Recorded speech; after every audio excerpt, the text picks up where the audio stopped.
Hello student, welcome back. आज हम बात करेंगे चैप्टर नंबर 15 आवर एनवायरनमेंट। तो एनवायरनमेंट का मतलब क्या होगा? तो हमारे सराउंडिंग जो भी देखने को मिल रहा है, जो भी हमारे सराउंडिंग प्रेजेंट है, उसे क्या बोला जाएगा? एनवायरनमेंट। हम भी उस एनवायरनमेंट में आ जाएंगे, यानी कि हम भी एक पार्ट ही है। और वह कौन सा पार्ट? Living part. क्योंकि उनके अंदर दो टाइप के कंपोनेंट प्रेजेंट होते हैं, एक होता है लिविंग और दूसरा होता है नॉन लिविंग। तो लिविंग कंपोनेंट को दूसरे नाम से बोलना हो तो उसे बोला जाता है बायोटिक कंपोनेंट। बायोटिक यानी कि सारे लिविंग कंपोनेंट को बायोटिक से हम बोल सकते हैं, ठीक है। एंड नॉन लिविंग कंपोनेंट यानी कि उसे क्या बोला जाएगा? तो अबायोटिक कंपोनेंट बोलेंगे हम, ठीक है।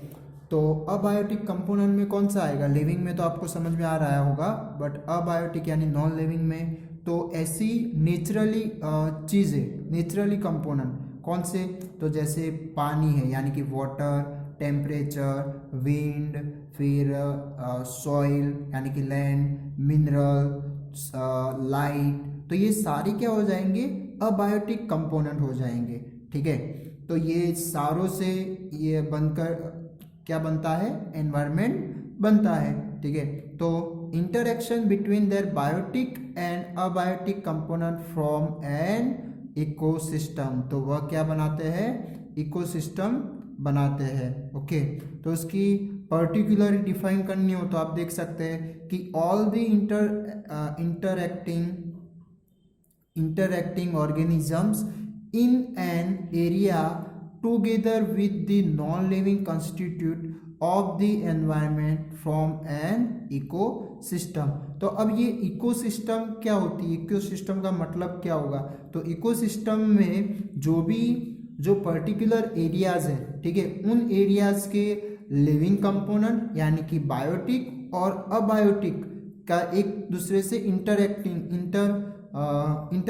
होता है, यानी कि वह एक दूसरे के ऊपर डिपेंडेंट होते हैं, ठीक है। जैसे कि ऑर्गेनिज्म, लिविंग ऑर्गेनिज्म है तो वह उनको सरवाइव होना है, तो उसके लिए क्या करना पड़े? यानी कि उन्हें ऐसे यानी कि अबायोटिक कंपोनेंट चाहिएगे, जैसे कि पानी है, सॉइल है, फिर विंड, एयर है, ठीक है। तो इनके बिना इसका जो लाइफ है वह पॉसिबल नहीं है, उनका ग्रोथ भी पॉसिबल नहीं है। तो इस तरह से ये डिपेंड हो गए, तो इनकी वजह से इनकी पूरी प्रोसेस, लिविंग प्रोसेस चलती है, ओके।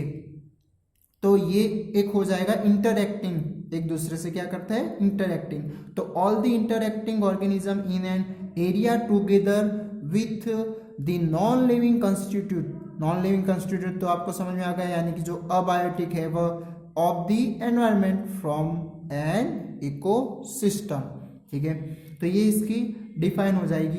अब ये जो इकोसिस्टम के मेनली दो टाइप्स है, पार्ट्स है, तो कौन से? तो एक हो जाएगा नेचुरल और दूसरा हो जाएगा आर्टिफिशियल, ठीक है। तो नेचुरल में कौन सा इकोसिस्टम? तो जो फॉरेस्ट है, लेक है, फिर ओशन है, ओके। तो ये क्या हो जाएंगे? ओशन, फिर पॉन्ड, लेक, ठीक है। तो ये सारे क्या हो जाएंगे? नेचुरल में हो जाएंगे, ओके। फिर डेजर्ट है तो वह भी नेचुरल में हो जाएगा। यानी कि नेचुरल के हम दो टाइप भी लिख सकते हैं, यानी कि एक सॉइल वाला पार्ट एंड एक वाटर वाला, ठीक है। तो जो वाटर के अंदर क्या हो जाएगी? लेक, ओशन, रिवर, तो वह सब इंक्लूड हो जाएंगे। और जो लैंड में फॉरेस्ट है, डेजर्ट है, ठीक है, तो ये सारे किसके अंदर इंक्लूड हो जाएंगे? नेचुरल में। तो नेचुरल के आप दो पार्ट भी यहाँ पर बना सकते हैं, ओके। फिर बात करते हैं आर्टिफिशियल इकोसिस्टम। तो आर्टिफिशियल यानी कि जो मैन मेड बनाई हुई हो, ठीक है। तो कौन सी हो जाएगी? तो क्रॉप फील्ड है, फिर एक्वेरियम है, गार्डन है, तो ये सारा क्या हो जाएगा? मैन मेड हो जाएगा। तो फिर ऐसी इकोसिस्टम को क्या बोला जाएगा? मैन मेड या फिर आर्टिफिशियल इकोसिस्टम बोला जाएगा। यानी कि उनके अंदर भी लिविंग ऑर्गेनिज्म भी प्रेजेंट होंगे और नॉन लिविंग ऑर्गेनिज्म भी प्रेजेंट होता है, ठीक है। तो ये बात थी इकोसिस्टम के टाइप के बारे में। अब हम बात करते हैं कंपोनेंट्स ऑफ एन इकोसिस्टम। तो इनके अंदर कंपोनेंट कौन से पाए जाते हैं तो वह देखते हैं अब। तो मेनली इनके दो टाइप्स है, एक है अबायोटिक कंपोनेंट और सेकंड है बायोटिक कंपोनेंट।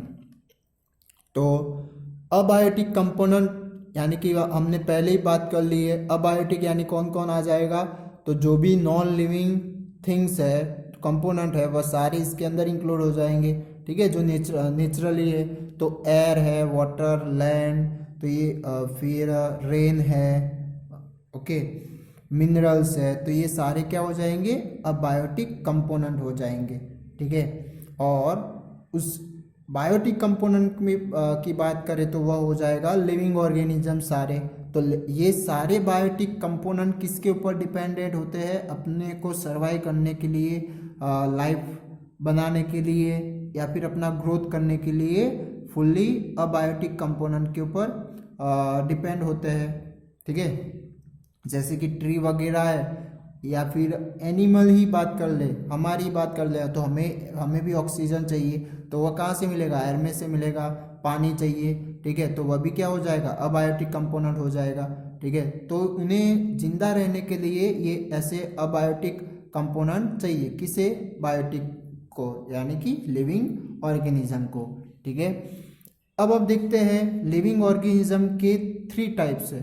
कौन सा, first producer, second consumer and third decomposers यानी कि डिकम्पोजर, ओके। तो अब ये डिकम्पोजर तो आपने आगे भी नाम सुना होगा, ओके। अब देखते हैं पहले तो प्रोड्यूसर किसे बोला जाता है। तो ये सारे वन यानी कि एक टाइप के क्या है, लिविंग ऑर्गेनिज्म ही है, क्योंकि हमने देखा बायोटिक के इसके पार्ट हो रहे हैं ना, तो ये सारे के अंदर कौन किसका इंक्लूड होगा, कौन से आएंगे, लिविंग ऑर्गेनिज्म। तो प्रोड्यूसर यानी कौन से लिविंग ऑर्गेनिज्म, यानी कि जो अपना फूड है वह खुद बनाते हो, किसी के ऊपर डिपेंडेंट ना हो, ठीक है। तो ऐसे लोगों, ऐसे लिविंग ऑर्गेनिज्म को क्या बोला जाएगा, प्रोड्यूसर में हम इंक्लूड करेंगे। और इसमें कौन कौन आ जाएगा, तो जो ग्रीन प्लांट है, तो ग्रीन प्लांट क्या करते हैं, खुद फोटोसिंथेसिस से वह अपना खाना बनाते हैं, ठीक है, और वह भी सनलाइट की प्रेजेंस में। और क्लोरोफिल उनके अंदर प्रेजेंट होता है, जो क्या करता है, सोलर एनर्जी, सन एनर्जी को केमिकल एनर्जी में यूज करता है, और उन केमिकल एनर्जी का फिर कार्बन यानी कि कार्बन डाइऑक्साइड का यूज करके एंड पानी का यूज करके वह क्या बनाता है, अपना खाना बनाता है, फूड बनाता है, ठीक है। वह अपनी पूरी फोटोसिंथेसिस की प्रोसेस पढ़ी हुई है चैप्टर 6 में, ठीक है।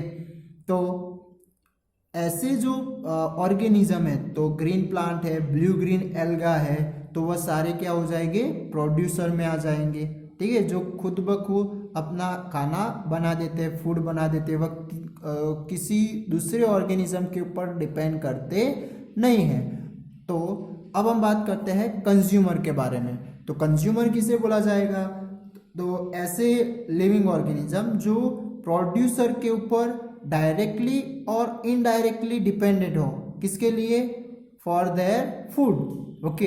तो ऐसे लिविंग ऑर्गेनिज्म को क्या बोला जाएगा, कंज्यूमर बोला जाएगा, okay.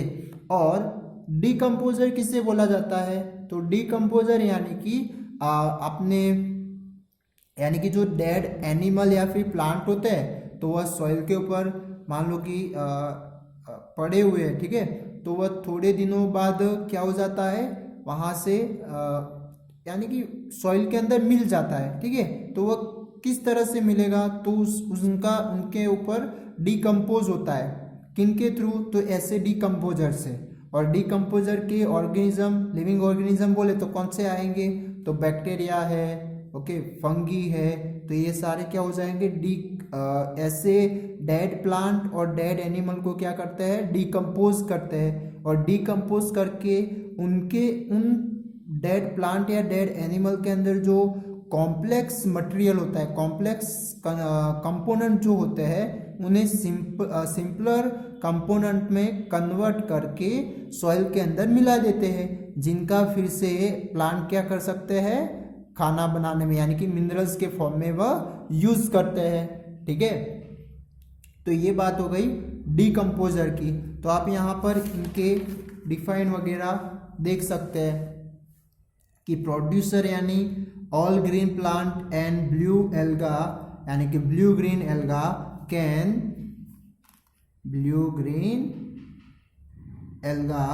Can produce their own food using abiotic component are called producer. Okay, तो ये अपना खाना खुद बनाते हैं और वह भी कौन सा, अबायोटिक कंपोनेंट का यूज करके। और वह कौन से आ जाएंगे, तो कार्बन डाइऑक्साइड यानी कि एयर में से कार्बन डाइऑक्साइड लेते हैं और रूट के थ्रू वह पानी एब्जॉर्ब करते हैं, पानी एंड मिनरल। ठीक है, तो वह एक क्या हो गए, अबायोटिक कंपोनेंट। और सनलाइट भी मेन चाहिए। ओके, और इनके साथ इनके अंदर क्या पाया जाता है, क्लोरोफिल पाया जाता है, ग्रीन पिगमेंट है वह। ओके, तो इस प्रोसेस को बोलते हैं फोटोसिंथेसिस। और इस तरह की जो फोटोसिंथेसिस प्रोसेस करते हैं उसे क्या बोला है, प्रोड्यूसर, यानी कि वह किसी दूसरे के ऊपर डिपेंड होते नहीं है फॉर फूड। अब बात करते हैं कंज्यूमर। तो कंज्यूमर यानी includes all animals which depend on producer directly और इनडायरेक्टली फॉर देयर फूड। तो इस तरह के जो एनिमल्स है वह हार्बीवर्स हो, कार्निवर्स हो, ठीक है, ओमनीवर्स हो। ठीक है, तो ये सारे क्या हो जाएंगे, कंज्यूमर हम देखने वाले हैं, वह आप यहाँ पर देख सकते हैं। ठीक है, तो वह सारे क्या हो जाएंगे, कंज्यूमर के एग्जाम्पल हो जाएंगे। और लास्ट था डीकम्पोजर। तो डीकम्पोजर किसे बोलेंगे, तो includes organism which decompose the dead plant and animal. तो वह क्या करते हैं, ऐसे ऑर्गेनिज्म जो डीकम्पोज करते हो, किन में से, डेड प्लांट और एनिमल में से। और वह डीकम्पोज करके एक्चुअली करते क्या है, तो सिंपलर सब्सटेंस को या सॉरी कॉम्प्लेक्स जो कंपोनेंट होता है उसे कन्वर्ट करते हैं सिंपल कंपोनेंट में। ओके, और वह सिंपल कंपोनेंट फिर सॉइल के अंदर मिल जाता है और मिनरल के फॉर्म में फिर प्लांट फिर उसका यूज करते हैं। ओके, तो ये प्रोसेस जो होगी उसे क्या बोला जाएगा, डीकम्पोज बोला जाता है। और ऐसे डीकम्पोज करते हुए जो ऑर्गेनिज्म है उसे डीकम्पोजर्स बोला जाता है। ओके, और उसके एग्जाम्पल कौन से आएंगे, तो बैक्टीरिया एंड फंगी। ठीक है, तो अब ये तो बात हो गई कि भाई बायोटिक के मेन 3 टाइप हो जाएंगे, प्रोड्यूसर, कंज्यूमर एंड डीकम्पोजर।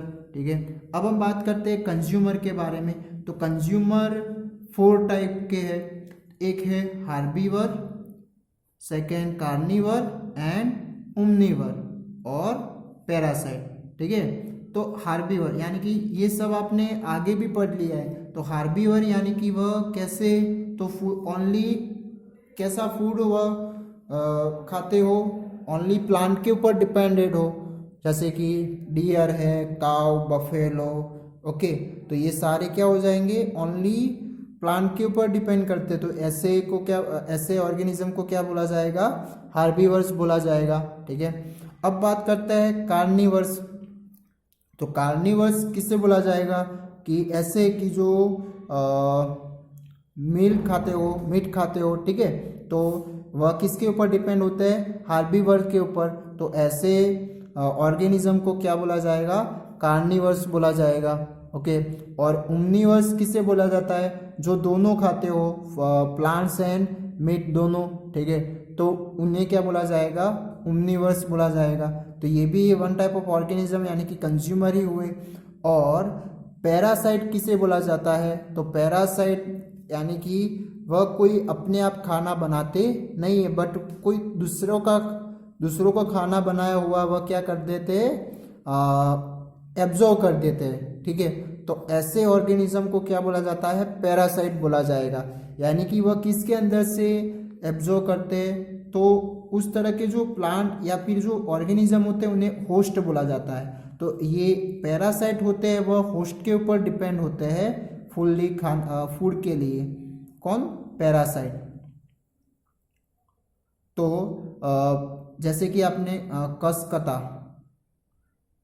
कसकता आपने नाम सुना होगा, यानी कि जो अमर बेल आती है, एक क्या उसे दूसरा बोलना तो क्या बोल सकते हैं, अमर बेल। ठीक है, तो ये अमर बेल क्या करती है, जो प्लांट होता है तो प्लांट की ब्रांचेस के ऊपर, उसके स्टेम के ऊपर ऐसे व्रेप हो जाती है। ठीक है, और उनकी ब्रांचेस के अंदर फाइबर टाइप स्ट्रक्चर से क्या करेगी, वह अपना खाना एब्जॉर्ब करती रहेगी एक लिक्विड फॉर्म में। तो इस तरह के ऑर्गेनिज्म को क्या बोला जाता है, पैरासाइट बोला जाएगा। ओके, तो ये सारे कंज्यूमर हो जाएंगे, और ये जो कंज्यूमर है वह आप लोअर स्टैंडर्ड से पढ़ के आ रहे हैं, हार्बीवर, कार्निवर, ओमनीवर और पैरासाइट। ठीक है, अब ये जो कंपोनेंट ऑफ इकोसिस्टम पूरा एक्सप्लेनेशन करने को बोले तो आप इस तरह से चार्ट बनाकर उसके एक एक पॉइंट, एक दो पॉइंट क्या कर सकते हैं, सारों के बारे में लिख सकते हैं। तो लॉन्ग क्वेश्चन 3 या 4 मार्क्स में आए तो उस तरह से आप लिख सकते हैं, या तो फिर इनका बायोटिक और अबायोटिक का डिफरेंस भी आ सकता है, तो उसके बायोटिक किसे बोला जाता है, अबायोटिक किसे बोला जाता है, फिर उसके एग्जाम्पल क्या आएंगे वो आप लिख सकते हैं। फिर डिफाइन के फॉर्म में भी इनका आ सकता है। ठीक है, तो डिफाइन आपको याद रखनी है। तो ये बात थी अब इकोसिस्टम के बारे में। Okay, thank you.